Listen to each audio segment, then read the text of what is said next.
Tecmo was a very successful company in the 1980s, especially with the NES console. Most of you will know of Ninja Gaiden, a game that was ahead of its time and known for its extreme difficulty. Oh, and Tecmo Bowl, a great sports title for the time. Sadly, the company's great fortunes didn't last, and by the mid-1990s, Tecmo was almost bankrupt. Tecmo needed a successful game franchise to survive administration, and the fighting craze was their answer. They made a subsidiary called Team Ninja and got to work. But how do you compete with Tekken, Virtua Fighter and Mortal Kombat? Well, use a modified Virtua Fighter 2 engine, fill it with great looking Japanese ladies and wham bam boom, success baby! Yes, Dead or Alive was born and ultimately saved the company. Us Westerners would get to see the game come home to the PS1, albeit with some changes, naturally. Japan also got a Sega Saturn port which sadly never left the country. Yep, another Sega Saturn game that was stuck in Japan. However, Dead or Alive 2 would be even better, and today I shall be looking at the PlayStation 2 release which came to the console in the year 2000. I love this game and well, I will try my best to explain why that's the case. Let's do this!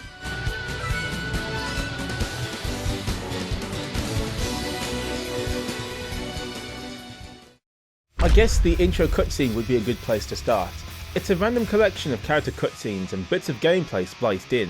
All this to an epic soundtrack in the background, by the way. Mortal Kombat Championship. I don't think you commoners can handle it. Your mouth shut!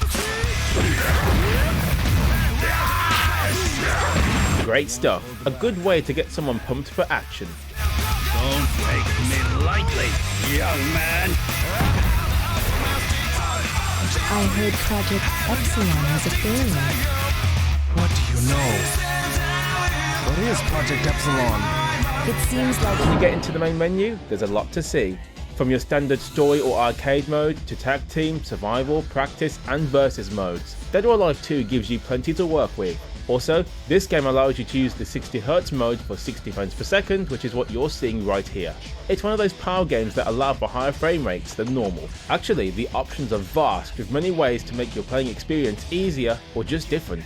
Now, let's really get the train moving. The story mode has 12 characters to use, all with different strengths and weaknesses. Every character has a different fighting style and ways of being able to dispatch foes who may stand in your way. You can even change your characters' costumes too. I have quite a lot for some characters already, since I've already completed their story modes many times. As for actually playing the game, well, it's a 3D fighting game, pure and simple. You have a block button, a jump button, a punch button, a kick, and even grab buttons. You are able to mix up the punches and kicks, or press certain combinations of buttons to execute more powerful attacks. By holding the block button, you can move freely around the stage, which is handy. Oh, and you can knock foes to different levels of the stage, like this.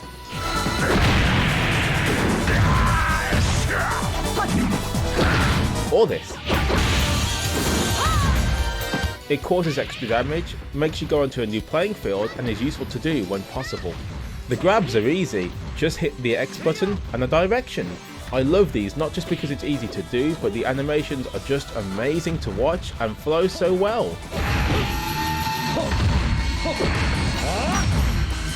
More on that later though. I will say some grab moves can be extended for maximum damage. Here's another example of this in action.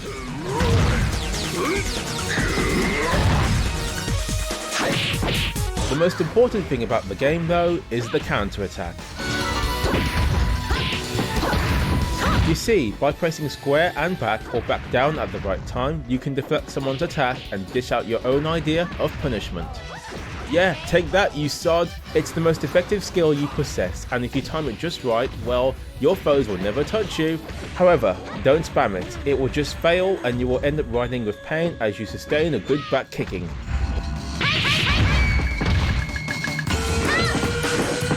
Timing is the key here, and you will not always get it correct, or you will try to counter too high or too low for the move to work.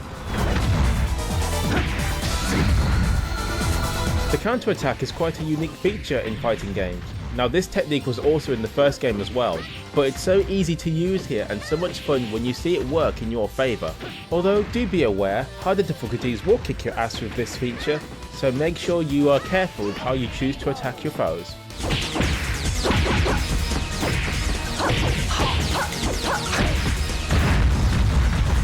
Alright, now let's quickly go over the story mode then. As I said before, there's 12 characters to choose from and each have their own storylines told to you via in-game cutscenes. You always were the heroine. Some character storylines will overlap, so if you want to see different perspectives, use other characters. As you learn more about each individual stories and reasons for being at the tournament, you realise that the game nicely ties everyone together to make for a more expansive world in the Dead or Alive universe. While there's not a lot going on in the game itself, it throws hints and other questions about everyone's fate and what else is happening behind the scenes. I won't hold back, old man.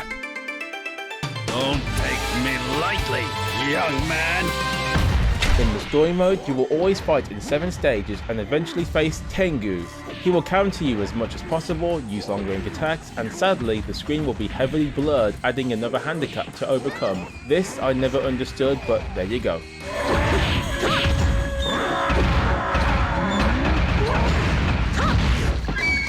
Luckily, if you chip his health away and you have more health than him, the screen will automatically de-blur. After this, you get the final cutscene and then the credits. Daddy! Tina! My baby!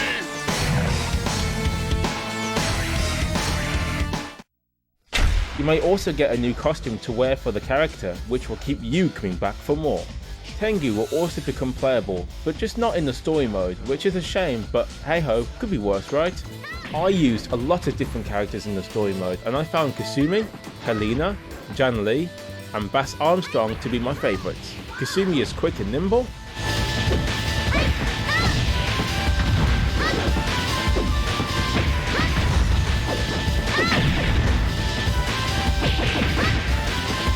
Helena has these awkward combos that are hard to dodge.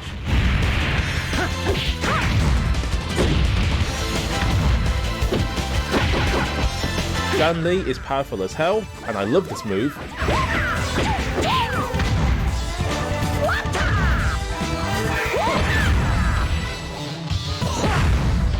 And Bass. Damn it, he cracks me up. Just listen to this.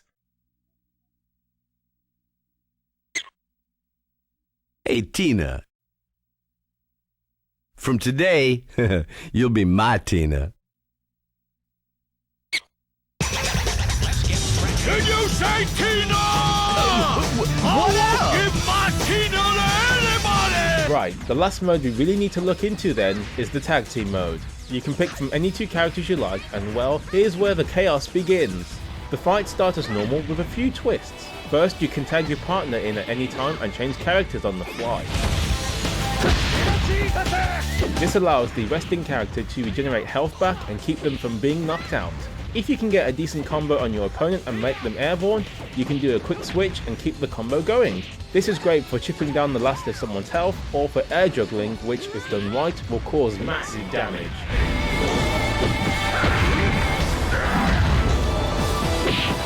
Another cool thing is you can swap the characters, but in a grab move where both characters attack the opponent before switching. This results in some really cool tag team combinations, and I love switching in this method. It looks cool as heck and helps you add pressure to those you face.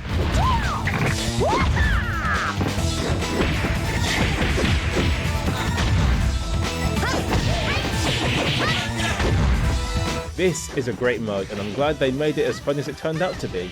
This used to be where me and my brother played a lot of this game, trying to see whose combination attacks worked the best and looked the best.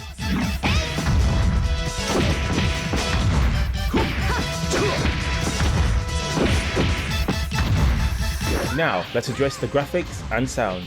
I'll do the graphics first. So, this game was made using the field rendering of the PS2 graphics engine. On the one hand, that means the game never drops a frame, not one. It's fast, smooth, and as quick as you'd expect. The downside? The game looks pixelated, more than most PlayStation 2 games, and sadly, there's no 480p support either. The game also looks dated for a PlayStation 2 game, but the console is better than this. That's because Tecmo simply ported the Dreamcast version and left out its VGA 480p crisp output. In other words, in terms of graphical output, the PS2 is behind, which does not make a lot of sense to me. Why not bump up the graphics? Ugh, the game still looks great to my eye despite the technical drawbacks.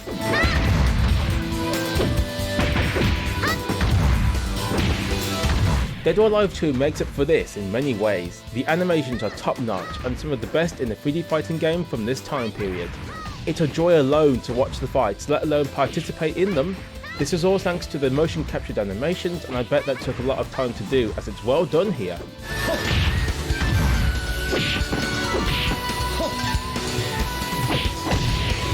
The control is perfect. Everything feels snappy, responsive, and moves are easy to pull off, with little effort aside from the timing of the counter move and the more complex combos, but newcomers will not feel out of place here. It's a joy to play, and not many fighting games can boast about that fact.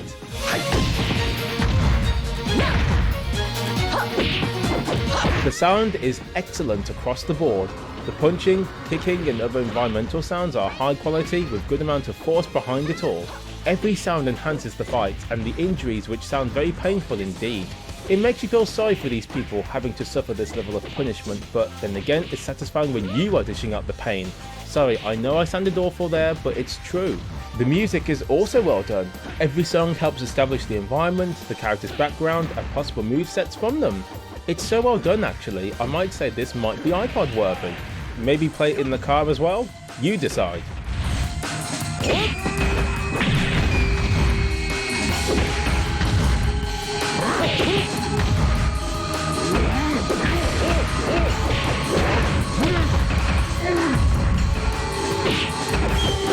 Honestly, this is a pleasure to listen to and it never gets boring. The voice acting from the English cast is okay. Not bad, not amazing, but it gets the job done and it's convincing enough for me. You stubborn kid! Daddy, I learned it all from you. Will Dead or Alive 2 win voice acting awards? No, but it could be much, much worse. Bass cracks me up with his funny one-liners and I feel his voice actor performed the best out of everyone.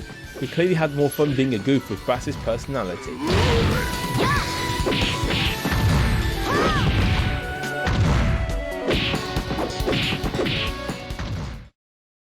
I think I've made my case here. Dead or Alive 2 is a huge step up from the first game, and thanks to all of the tweaks and refinements put in this sequel, Dead or Alive 2 stands above most fighting games and holds up very well today, at least in the gameplay department.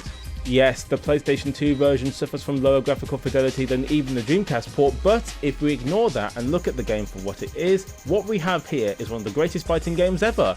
The irony is, the PS2 version is easy to find and cheap to own, while the Dreamcast port, good luck, and getting great VGA out of one isn't cheap either.